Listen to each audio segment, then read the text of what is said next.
akka biyyaatitti yoo ilaalle biyyi keenya walumaa galatti gatiilee ol ka'aatii jiran to'achuudhaaf ejjennoo akka poolisiitii fi akka fiiskaal poolisiitii fi akka monetarii poolisiitti fudhateetu jira.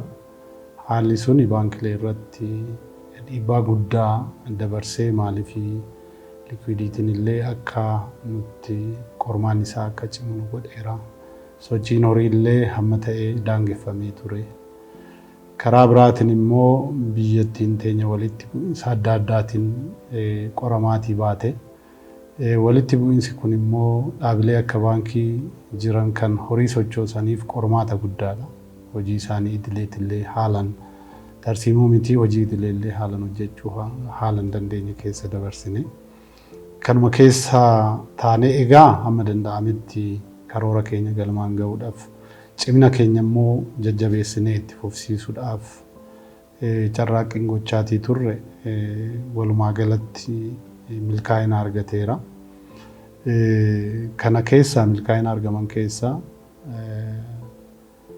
miidhagina tajaajila keenyaa cimsinee itti fufsiisuu waan tokko ture. Biyya keessattis idilee addunyaati irrattis keessattuu idilee addunyaati irratti qormaata guddaa jiraatullee cimina baankii keenyaa fi beekumtii baankii keenyaa itti fufsiisuu dandeenyerra. Daldala tajaajila addunyaati irratti haalli itti kafaltii gaggeessinu miidhagaa ture. Haaluma kana dura tureen cimsinee too itti fufneerra.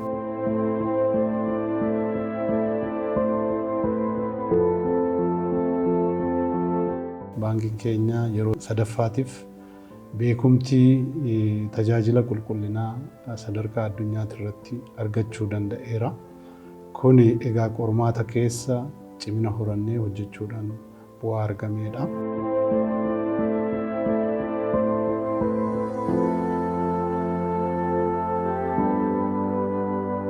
Karaa biraatiin egaa qabeenya horachuudhaan keessattuu qabeenya horii socho'uu, qabeenya birriitii fi qusannaatii fi qabeenya sharafa alaa horachuu keessatti boriif abdii waan ta'an hojiilee jechamoon hojjetamaniiru. Kana keessaa maamiltoota keenya lakkoofsa maamiltoota keenya dameelee kana dura egaa bannee fi haaraa banamaniin akkasumas immoo diijitaal teekinooloojii pilaatfoormii keenyaan fayyadamnee to'il maamilaalee haaraa horachuu irratti hojii bareedaatu hojjetame. Haaluma kanaan maamila haaraa bara kana maamilan haaraa miliyoona 1.4 horachuu dandeenyeerra. Kun imala keenya keessatti riikardii haaraadha. Dhibbeentaadhaan guddinni isaatis dhibbeentaa 33. Haaluma kanaan egaa maamiltoota keenya kan dijitaalaallee akkasuma lakkoofsa guddaadhaan guddisuu dandeenyeerra. Maamiltoota dijitaal pilaatfoormii Oroo dijitaal jennu suuper aappii keenya kanaan gargaaramnee too'i akka maamiltoota miliyoona 1.9 haaraa funaanuu dandeenyeerra. Guddinni isaatis 156 waggaadhaa waggaatti guddachuu danda'eera. Kanaafis immoo kan nu gargaare dijitaal penetreeshinii irratti investimentii keenya cimsinee too itti fufuu keenya. Dijitaal penetreeshiniin kunis maal nuu dhalee Oroo dijitaal kan jedhamu suuper aappii haaraa akka hojiirra oolchinu nu godheera. Waggaa darbe kanaaf ji'a 6 hojiirra oole. Dijitaal suuper aappiin kun biyya keenyatti gosa suuper aappii isa sadarkaa olaanaati. Filannoo chaanaalii akka 8 qaba.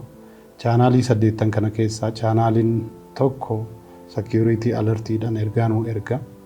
Chaanaaliin 7 garuu akkuma beekumsaa fi ammayyoomina maamiltoota keenyatitti haala isaanii giddugala godhatanii maamiloonni warri barreessuu fi dubbisuu xiqqoo rakkatanillee kan itti fayyadamanii qabee too'ee warri ammayyaan immoo kan akka intarneet moobaayil aappii kan itti fayyadamanidha.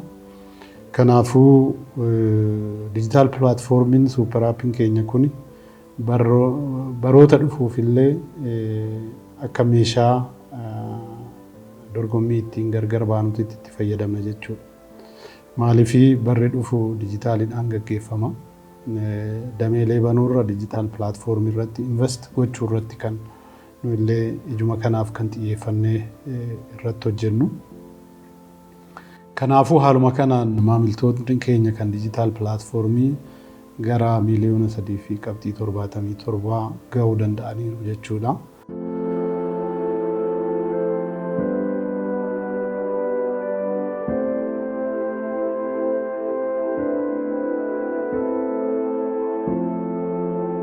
Baankiin Oromiyaa akkuma beekamu investimentii gurguddoo gaggeessaa jira.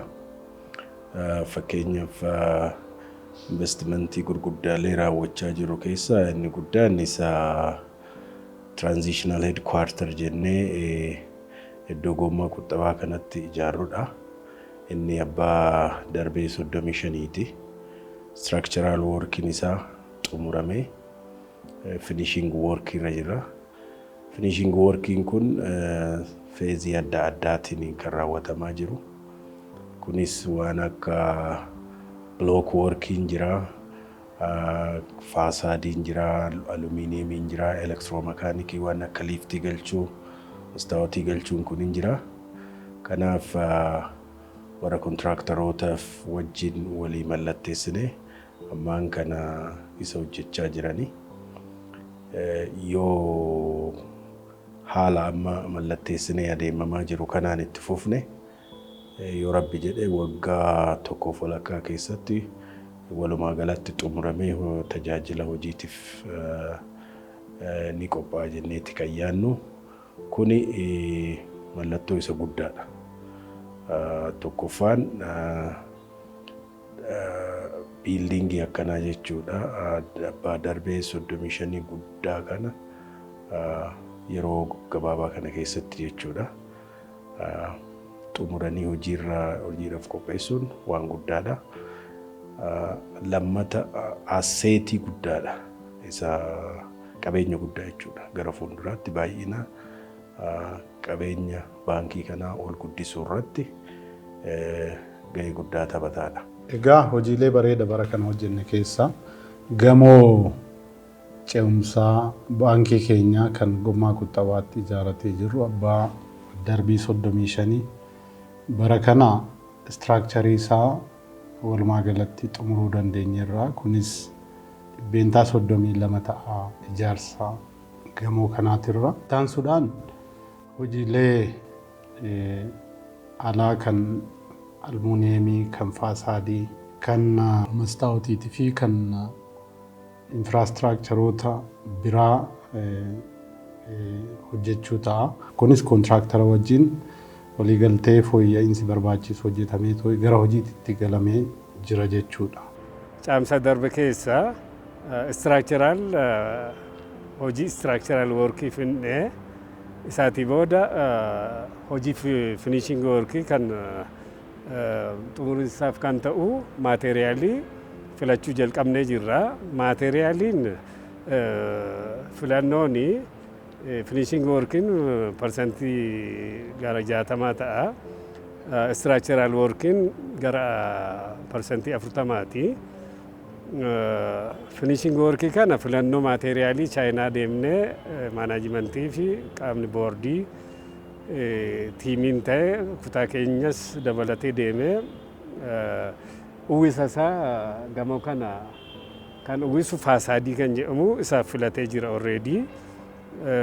Itti aansee HVAC yookaan heating system kan jedhamu jira. Heating and ventilation system kan jedhamu isas filannee totally finishing workii keessa parsantii 50 kan ta'u kan finishing workii jechuudha. Filannee hojiitti galuu fi preparation irra jirra jecha.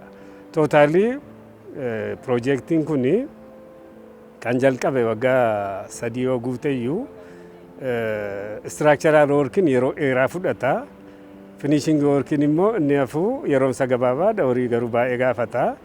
Waa'ee kanaaf structural working parsantiin 40 dhumee finishing workii waggaa tokko falakkaatti inni hafu dhuma innee ittuma deemaa jirra jechuudha. Mootummaa naannoo Oromiyaa taanee uummata kanaaf jiru baankii kana kanaaf akka sababallaatti akka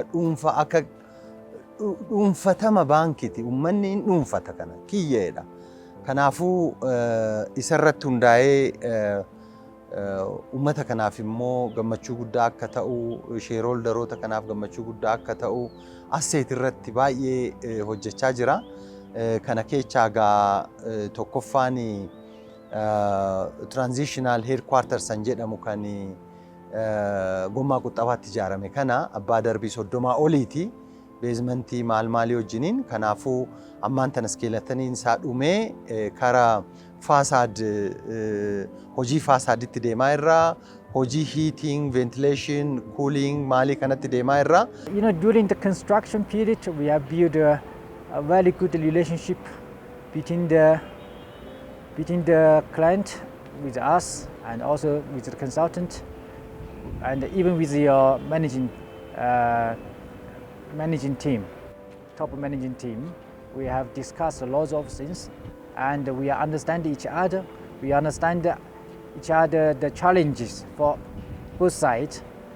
That's why we are achieved some agreement. Maamila keenya waliin walitti dhufeenya gaarii uumneerra. Keessumaa immoo hooggantoota olaanoo baankichaa waliin walitti dhufeenya hojii gaarii qabna. Hooggantoota kana waliin yeroo baay'ee mariif teenyeerra. Haala salphaanis waliigaltee irra geenya. Yeroon kana jedhu waliigaltee hojii falmii fi marii hedduun booda dhufuu jechuu kooti. Qulqullina piroojeektii kanaaf of eeggannoo cimaan hojjechaa jirra. Yeroo jedhame keessatti xumuruufis halkaniif guyyaa osoo hin jedhin hojjechuu irratti argamna. Amma hojii konkiriitii guutuu xumurree hojii xumuraa hojjechuu irratti argamna. Milkaa'inni hojii kunis walitti dhufeenya hooggantoota baankichaa waliin uumneen argame. Kun immoo hojii kana yeroo fi qulqullina barbaadameen xumuruuf kan nu gargaaru ta'a. Not only before, even in the future, we have to finish this project very well. Lokeeshiniin lafaa bareedaa taanan diizaayiniin illee bareedaa ta'a. Itti gammadda. Kanaafuu altituudiin isaa Finfinnee keessaa an ol ka'e. Egaa Finfinneen gadi buutuudha, ol baatuudha. Above sea level 2400, 2500, 2200 wanni adda addaatu jira. Inxooxxoo soobaan immoo 3000 ol ta'a jechaadha. Garuu gommaa quxabaan kun waan ol ka'eef minimum darbii 6 darbii 7 caalaa ol kaasa laftumti. Amma fakkeenyaaf baankii daldalaa kanaa wajjin hoo fudhanne baankii Nebi International wajjin hoo fudhanne baankii Wagaagan kana wajjin hoo fudhanne isaan gadi bu'aarreeru. Kanaaf achi kaasnee elevation isaa hoo fudhannu darbii 6 7 8 caalaa ol kaa'e jechaadha. Kanaafuu beezmentii wajjin maal wajjin walitti dhufee darbii 30 oolan ta'uu ta'e 8-9 itti dabalamu akka abbaa darbii 40tti ilaalla jechaadha. 42tti ilaalla jechaadha. Kanaafuu isarra dhaabbannee hoolaal Finfinnee takka lakkaa'uu dandeenya jechaadha. So that's a prime location bakka ijoo ta'e bakka bareedaa ta'e kanaaf arkitektiin saayitii gaarii yoo argu itti gammada. Anis waa'ee isaa hoon dubbadhu dhugaa dubbachuuf gammadeen dubbadha. Seenaa baankii biyya kanaa keessatti gamoo mataasaa qabaachuudhaan baankiin Oromiyaa isa calqabaati. Kana booddee baankiin biraa itti fufuu danda'a. Garuu nuti akka baankitti baankii calqabaa gamoo mataasaa dura bitee hojiitti galee keessatti hojjechaa jirudha. Kuni calqaba baankii keenyaaf waan bu'uura lafa kaa'edha. Gamoo ce'umsaa transitional headquarter kan jennu sulula garbii irratti iddoo strategic ta'e irratti ijaarrachaa jira har'a baankiin keenya. Har'a almost dhumachuudhaaf finishing isaa tafa structural work isaa hundumtuu dhumate jechuudha finishing irra jirra.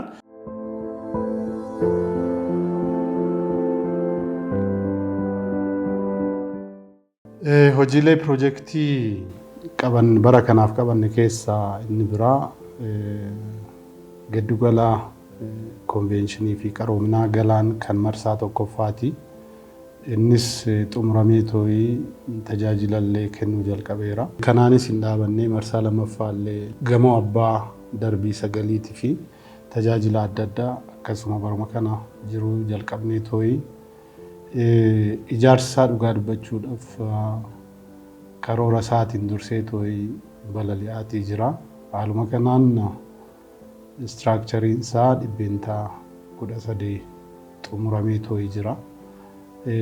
Ammaan tana garuu istiraakchariin kun abbaan darbii sagalii kun 100% dhumee too'ee waliigala piroojeektii isaatis dhibbeentaa 30 gahee too'ee jira jechuudha. Galaan Excellence Center jennee hektaara gara 20 ta'u irratti kan hojjechaa jirru iddoo leenjii, iddoo walgahii akkasumas iddoo kuusaa meeshaa fi kan biroo kan fakkaatan kan ijaaraa jirrudha. Sunis feezii 3 ijaaraa jirra. Feeziin isa duraa xumurameera. Suni feezii duraa irratti bakka konkolaattonni dhaaban, bakka meeshaaleen adda addaatti kuufaman fi bakka gaaraajii jechuudha. Suni xumuramee feezii tokkoffaa irratti. Feezii isa lammataa irratti immoo multi purpose jennee kan ijaarru jira. Innis abbaa darbee sagaliiti. Yeroo ammaa kana darbee torbaffaa xumuranii darbee 8ffaa hojjechaa jiru. Galaan is a very complex project, mega projectidha. Kanaafuu convention center qabaa, stadiumii qabaa, garage qabaa, mixed use qabaa, fuel station qabaa, waan baay'ee qaba. Kanaafuu as a mega project phase 1 hojjetamee dhumeera, phase 2 nis amma hojjetamee dhumaera. Convention centeriin keenya immoo biyyattii kana keessa tan akka tokkoffaa ta'ee tan ilaalamu teknoolojii adda addaatiin digitalized ta'ee tan hojjetamu. Kanaafuu kontiraaktara alaa as a design build, operate transfer, design build, finance, operate own and transfer modality jedhamu kanaan laallee kennamee tajaajila uummataaf kenneen yaanna. Lafti isaa hektaara 19 investimentiin isaa guddaa yaa ta'ee fi feeziitiin irree akka baankiin investii waa godhu wal jalaa booda akka ta'u feeziitiin irreetti hojjechaa jirra. Kana keessa feeziin tokkoffaaf lammaffaan waggaa 3 keessatti akka umuuf itti galame feeziin tokkoffaa iddootti meeshaan baankii adda addaa taa'u istoorii jechuudha. Feezii isa duraati inni kaar meentenaansiis qabaa, paarkingis qabaa. Kana dabalatee inni hojjetamee dhumee jira jechaadha. Feezii waggaa 3tti feeziin lammaffaa inni yaadnee jiru biizines sentariin asitti akka hojjetamuuf jecha. Biizines sentariin kun fooqii abbaa gamoo 9 kan ta'e isa hojjechuuf jalqabnee jirra. Erga jalqabnee ji'a 6 ta'a. Kan ammayyoona fixuuf karoorfannee jirru gara parsentii 16 garuu bira darbinee baankiin kisaaraa jalaas waan adda addaa jalaa waan itti dhufu gatiin dabalaa jiruuf akka bahuu fi halkaniif guyyaa hojjetameetu parsentii 40 gahee jira har'a irratti jecha. Galaan irrattis akkanumatti conventional center kan jennee waamnu kana investimentii guddaa horii guddaan kan irratti gara biliyoona 20 ol irratti bahuudha ta'u ijaarsi isaa calqabamee jala jalaan akkaataan itti ijaaramaa deemutti warri jalaa xumuramaa jiru ammas immoo ijaarsa irra jira jechuudha. Inni waggaa taanan murtaa'an keessatti xumuramee iddoon sun iddoo conventional center ta'ee East Africa kana keessatti akka training centerii ta'ee baankota biyya kanaa keessatti iddoo training center kan ta'u ijaaraa jechaa jiru. Kuni investmentii guddaadha. Akka biyyaattis akka baankittis contribute gochaa kan jirru ijaarsa guddaadha jechuudha.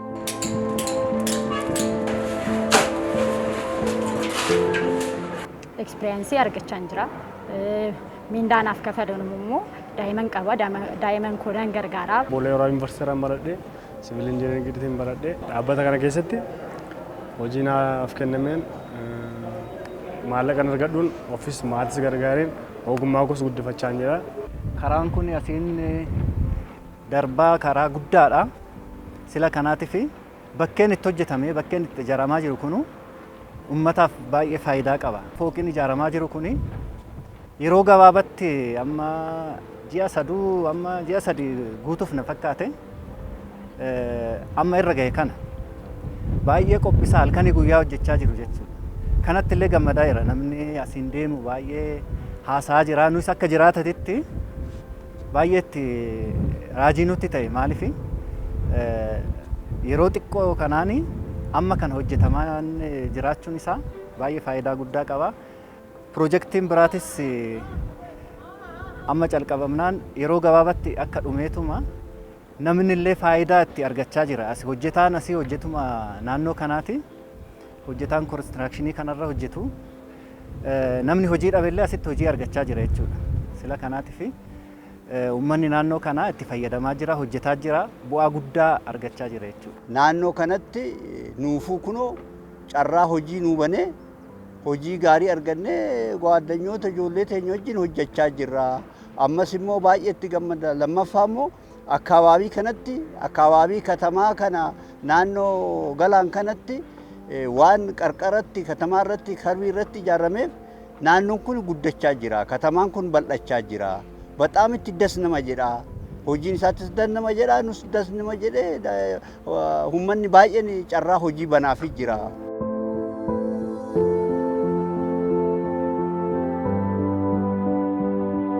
Milkaa'ina keenya kan bara kanaa guddaa keessaa lafa sangaa taraa kan waggaa walumaa galatti waggaa 8 wajjin ifaajatii turre kaartaa irratti argachuudha.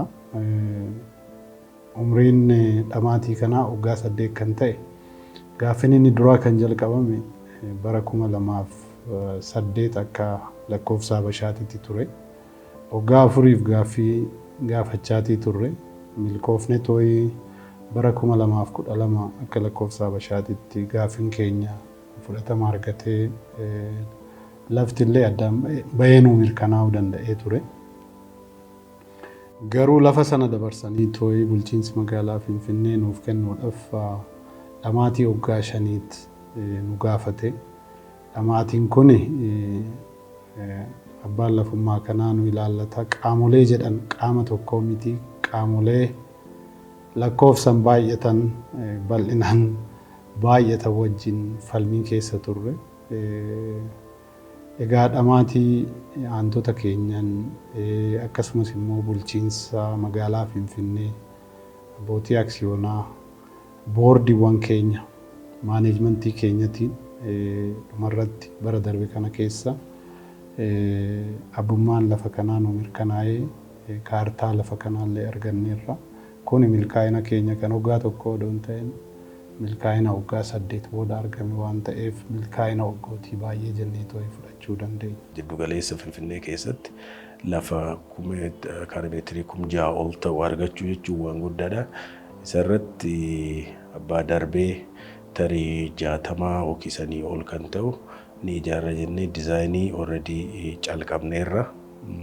Dizaayiniin sun garuu haala mijatuun jechuudha. Haala yeroodhaan wal fakkaatu irratti modifaayidii ta'e gara fuulduraatti smart kan ta'e jechuudha. Kan enerjii qusatu akkasumas kan friendly ta'e hundaafuu jechuudha. Inni ijaarra jennee yaanna. Sangaa taraan akkuma beekamutti elevationiin isaa guddaadha. Karaa biraatiin immoo isa prime location financial district ta'e bakki nuyi kan namni sun fuulleen isaa baay'ee dheeraadha. Kanaaf aadaa uummata Oromoo, duudhaa uummata Oromoo, seenaa uummata Oromoo kan itti mul'atu sirriitti jechaan, itti calaqqisu sirriitti jechaan. Kanaafuu lafni nuu kenname sun isa cinaa hin jiru. Lafni jiraa ture inni gaafatamee amma walitti makamee kaartaa tokkoon amma kennamu piroosesii irra jira. Kanaafuu innis technologically high in the biggest goonee hojjenne inni yaanna opportunity amma qabnu gaa abbaa darbii kara 100 kara 90 kara 80 ijaaruu dandeenya. Kun immoo baankii keenya kana asseetii uumuudhaan forefront kaa'ee jechaadha. Fuulletti fidee jechaadha. Kanaaf dhaloota fi uummata Oromootiif Itoophiyaadhaaf uummata Itoophiyaatiif waan guddaa taa'eedheetiin yaada. Chaalenjii kana hunda keessa darbee qabeenya akkanaa kana horachaa dhufuunsaa akka nama tokkootti, akka Oromoo tokkootti, akka sheerholdarii baankii kanaa tokkootti gammachuu guddaatu natti dhaga'a. Bakkan deemutti waan baankii kana ilaalu yoon argu baay'ee na gammachiisa. Kun nama gammachiisuuf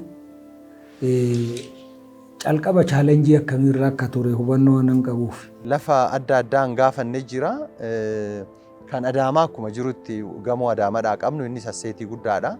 Garuu lafa gaaffii kana immoo Shaggar irratti gaafanneerra galaan guddaa Sabbataa, Furii, Burraayuu Sulultaa, Sandaafaa, Galaan kana irratti gaafanne iddoo sagalii olii gaafanneerra gaa Shaggarii waan hojiin calqabneef kana process nuun goone malee akkuma hojii calqabeen nuuf kenname inni yaanna kanas dafnee ijaarree asseetii keenya baay'ee guddisne jechaadha.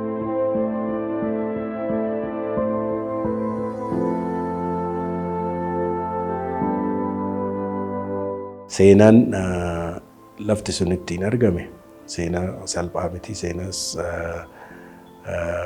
salphinumaan akkanumatti bira darbinuu miti. Dookimentii goona gara fuulduratti wanti mi'aan isa dhumarratti mo'atanii waan san harkatti galfachuudha. Kun seenaa guddaadha. Sheerholdaroonni keenyas abbaatiin aksiyoona keenya, hojjettoonni akkasumas maamiltoonni fi deeggartoonni baankii keenya baga gammaddanii jedha kanarratti. Dhugaadha. Gaheen boordii fi gaheen maaneejmentii, gaheen CEO hundinuu waan guddaa ta'eef kana keessatti galateeffachuun illee barbaada. Sheerholdariin baankichaas baankii isaatti tajaajilamuudhaan waan fooyya'u malu waan argu yaada isaa bakka damee kamittuu waajjira olaanaattis akka inni fooyya'u hir'ina jirullee ibsuudhaan akka fooyya'uuf yaada isaa gumaachuu qaba, deeggaruu qaba, waliin guddachuudhaaf waan barbaachisu gochuun nurraa eegama.